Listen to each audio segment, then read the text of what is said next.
Kasalukuyan niyang nasa bakasyon ngayon ang mag-asawang Beauty Gonzales at Norman.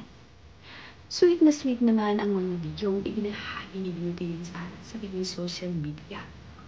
Makikita nga dito na magkaangka sa motor itong si Beauty Gonzales at ang kasama niyang asawa na si Norman. Nag-iikot-ikot nga sila dito sa Siargao. Nandito nga sila ngayon sa may Katangnan Bridge kung saan nga ito ay napakagandang lugar kaya naman agad pinuntahan ni Beauty Gonzales at ni Norman ang napakagandang spot na to. Nagmotor pa nga ang dalawang ito para maikot itong Siargao.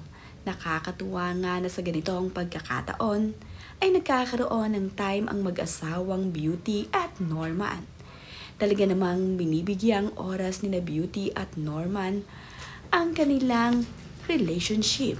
Kaya naman, sa tuwing magbabakasyon ang dalawang ito, ay talagang sinusulit nila ang mga araw na sila ay magkasama. Kapag naman kasi mayroong trabaho ang mag-asawa, ay focus naman sila.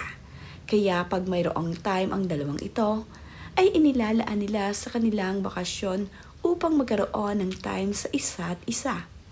Hindi nga nila nakasama ang kanilang anak na si Olivia dahil mayroong pasok ito.